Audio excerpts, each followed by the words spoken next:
zalim nampak semakin kuat cengkramannya. Ya, padahal mereka nggak pernah ibadah.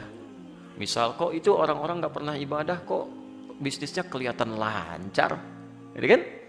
Oh, kemudian usahanya kayak begini dan sebagainya. Kata Allah, jangan pernah merasa iri pada yang begitu. Kamu ahli akhirat, masa iri pada ahli dunia? Nggak nyambung.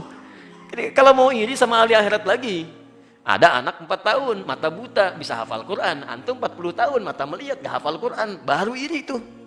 Kenapa dia bisa, saya enggak? Itu ghibtah namanya. Ghibtah. Tapi kalau iri kepada sesuatu yang gak ada bandingannya, wah itu gak nyambung gitu. Ahli surga, masa iri pada orang yang belum jelas surganya? Ini kan? Ahli akhirat, ini kan? Maksudnya ahli akhirat, masa kita harus iri pada ahli dunia? Kata Allah, diberikan ketenangan dalam jiwa kita. Itu cuma urusan dunia. Begitu meninggal, dunianya nggak akan dibawa. Bekal akhirat itu bukan dunia. Bekal akhirat itu, mohon maaf, bekal akhirat itu adalah ibadah kita kepada Allah. Jadi kamu diberikan sedikit tidak sama dengan banyak seperti mereka, karena itu bekal kamu untuk ibadah. Itu poinnya, bukan untuk berlebihan dalam masalah dunia. Ya, hati-hati. Kalaupun diberikan lebih, itu pun untuk bekal ibadah juga, bukan untuk pamer.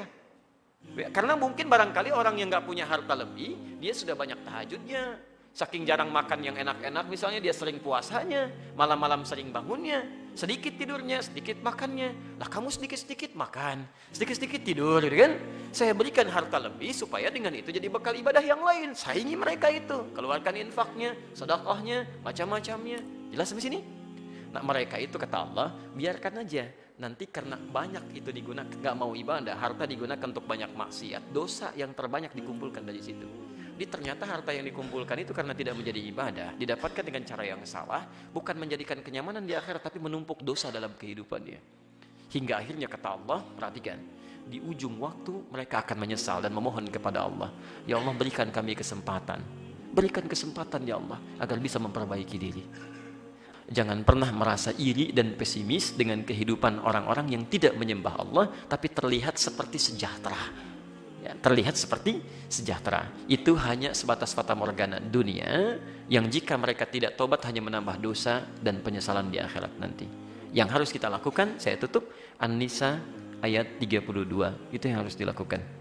Ya, tingkatkan ibadah, tingkatkan ikhtiar, supaya kita bisa merasakan kenyamanan hidup dunia dan bahagia di akhirat nanti. Baik. Pilih mana? Miskin dunia, kemudian kaya akhirat, atau yang kedua, kaya di dunia tapi miskin di akhirat. Pilih mana? Oh, pilih yang ketiga, kaya di dunia dan kaya di akhirat. Itu yang paling bagus. Itulah yang ditawarkan di An-Nisa ayat 32 itu. Ya.